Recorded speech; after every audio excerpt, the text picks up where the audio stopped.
Kejadian ini bermula saat Rudy mendapatkan tawaran sebuah pekerjaan baru di Pulau Dewata, Bali. Saat itu Rudy pun langsung menanyakan kejelasan tentang pekerjaan apa yang akan dia jalani selama berada di Pulau Bali. Secara singkat, Rudy dijelaskan akan bekerja sebagai driver ojek online di Pulau Bali di daerah Denpasar. Tanpa berpikir panjang, Rudy pun langsung bergegas menuju ke Pulau Bali. Di sana, Rudy sudah ditunggu oleh temannya. Ia disediakan kos guna sebagai tempat tinggal Rudy selama berada di Bali. Sesampainya di Bali, Rudy tidak langsung bekerja. Ia harus menjalani berbagai tahap tes hingga akhirnya ia lolos dan bisa bekerja sebagai driver ojek online di salah satu perusahaan. Seminggu berlalu, Rudy masih saja belum memutuskan untuk bekerja. Di sana, Rudy hanya berkeliling Denpasar sembari menghafalkan ruas-ruas jalan di sana. Setelah hafal, Rudy memulai pekerjaannya dengan mengantar salah satu mahasiswa dari universitas di sana. Lanjut setelah itu, Rudy mulai terbiasa dengan pekerjaan barunya itu. Hingga suatu ketika, Rudy mendapatkan orderan makanan, di mana orderan tersebut berjumlah sangat banyak. Setelah makanan selesai dipesan, Rudy pun akhirnya langsung bergegas mengantarkan makanan itu ke tempat tujuan. Jalan demi jalan telah dia lalui, hingga tempat yang dituju telah ditemukan. Ini aneh, kata Rudy. Tak disangka, ternyata tempat tujuan itu adalah sebuah rumah kosong. Karena takut ada hal yang diinginkan, tanpa basa-basi Rudy langsung memutar balik motornya. Rudy memacu motornya lebih cepat dari sebelumnya dan memutuskan langsung kembali ke kosnya. Sesampai di kosnya, Rudy dengan sukarela memberikan makanan tadi ke temannya. "Beda sekali, Rud?" tanya teman Rudy. "Iya, barusan dapat orderan fiktif. Masa alamat tujuannya di rumah kosong?" jawab Rudy. Sambil terus mengobrol, mereka memakan sendiri makanannya. Hingga pada hari itu, Rudy memutuskan untuk tidak bekerja sementara. Rudy hanya menghabiskan waktunya untuk tidur dan bermain game di kosnya. Keesokan harinya, Rudy kembali bekerja karena dirasa hati sudah tenang. Hingga sore semua berjalan lancar. Rudy terus mengaktifkan aplikasinya. Saat azan maghrib, tiba-tiba dia mendapat orderan makanan lagi. Tanpa berpikir lama-lama, Rudy langsung menerima orderan tersebut dan bergegas menuju ke restoran yang dituju. Setelah makanan selesai dibuat, Rudy pun berangkat menuju ke tempat tujuan yang dimana ia harus masuk ke daerah perumahan elit. Di perumahan tersebut, banyak rumah yang berukuran besar dan megah. Sebelum masuk, Rudy meminta izin terlebih dahulu ke security setempat. "Pak, permisi, minta izin, mau mengantarkan makanan di sana," kata Rudy. "Baik mas, sampai langsung aja ke sana," jawab bapak sekuritinya. Rudy pun langsung berangkat ke sana. Alamat tujuan sudah ketemu. Rudy turun dari sepeda motornya. Dia pun memanggil-manggil orang yang ada di dalam rumah tersebut. Karena tidak ada jawaban, akhirnya Rudy melihat sekeliling sambil mencari bel. Seperti tidak akan kedengeran jika dipanggil dari sini, kata Rudy sambil mencoba menghubungi lewat handphonenya. Rudy menemukan bel rumahnya di pojok dekat gerbang. Rudi pun menghampiri bel tersebut dan menekannya hingga terdengar suara bel dari dalam. Halo Pak, sudah di mana? Ternyata telepon Rudi sudah diangkat dan menanyakan keberadaan Rudi. Sudah di depan rumahnya, Mbak, jawab Rudi. Oh ya udah Pak, saya ke sana dulu. Kata customer tersebut. Tidak lama Rudi menunggu, pemilik rumah sudah keluar. Seorang wanita cantik memakai kaos pendek. Mbak Cici ya? Tanya Rudi.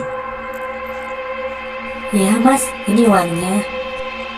Jawab Mbak Cici. Waduh, saya tidak ada kembaliannya, Mbak, kata Rudi.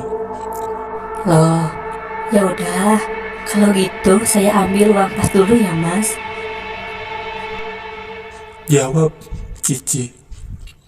Sebelum Cici kembali, Rudi memberikan makanannya agar sekalian dibawa masuk oleh Cici. Tunggu sebentar ya Mas. Kata Cici sambil berjalan kembali masuk ke rumahnya. Cici terus berjalan cepat dengan sedikit lari kembali ke rumahnya. Cici sengaja tidak menutup kembali gerbang rumahnya. Sambil menunggu Cici mengambil uang pas, Rudi pun mencoba melihat seisi rumah Cici yang sangat bagus. Bagus banget ya rumahnya, kata Rudi. Di dalam gerbang terdapat taman dan di tengahnya terdapat air mancur yang indah. Sekitar 15 menit Rudi menunggu, namun Cici masih saja belum keluar. Karena capek berdiri, Rudi memutuskan untuk duduk di sebuah kursi yang terbuat dari semen dan batu bata di dekat gerbang. Lama Rudi menunggu, hampir sudah sekitar 30 menit. Hingga akhirnya, Rudi memutuskan untuk memanggil Cici dari luar gerbangnya. Kalau dipikir pakai logika, Rudi sangat percuma memanggil Cici. Karena jarak gerbang dan pintu rumah Cici sangat jauh. Entah mengapa si Rudi ini lupa jika di situ ada bel rumahnya. Saat Rudi memanggil Cici, tiba-tiba dia dikagetkan oleh security yang menepuk pundaknya. Mas, ngapain manggil-manggil orang di dalam sana? Tanya Pak Security. Sambil menoleh ke arah Pak Security, Rudi menjawab, Mbak Cici pesan makanan lewat ojol, Pak. Sebentar mas, sini dulu, kata Pak Security itu. Akhirnya Rudi berjalan 1-2 langkah dan berada tepat di samping Pak Security tadi. Mereka semua membelakangi rumah itu. Lalu Pak Security tadi berbisik kepada Rudi. Rumah ini sudah lama kosong mas, kata Pak Security. Lah, mana mungkin pak, jawab Rudi yang tidak percaya dengan perkataan Pak Security itu. Iya, pemilik rumah ini meninggal dunia, lalu keluarganya pindah, dan rumah ini dikosongkan sudah lama, mas, kata Pak Security yang mencoba menjelaskan. Kok bisa pak, tadi itu mbaknya keluar, dia ngambil makanannya. Karena uang yang dikasih nominalnya besar, jadi saya minta diambilkan uang pas saja, kata Rudi. Coba sampai lihat ke belakang mas, itu rumah kosong loh, kata security itu. Rudi menoleh ke belakang. Alangkah kagetnya, rumah yang tadinya bagus berubah menjadi rumah kosong yang tidak berpenghuni dan tak terurus, di mana ada banyak sawang-sawang di temboknya, juga rumput alang-alang yang sudah tinggi. Astagfirullah, badan Rudi lemas dan gemetar. Tapi pak, makanan tadi dibawa masuk ke rumah itu juga loh, kata Rudi yang masih tidak percaya. Lah, dibawa emang kemana mas? Itu loh makanannya masih nyantel di sepeda motor kamu. Jawab pas security sambil tangannya menunjuk ke arah motor Rudy. Lalu tadi itu siapa, Pak? Tanya Rudy sambil mulutnya yang gemetar. Sudahlah mas, yuk kita ke pos dulu. Mas tenangin diri mas dulu di sana, kata pas security tersebut. Akhirnya mereka berjalan ke arah pos yang dimaksud. Saat itu Rudy menuntun motornya, karena memang jaraknya hanya beberapa langkah saja. Dan juga karena pas security-nya juga membawa sepeda pancal.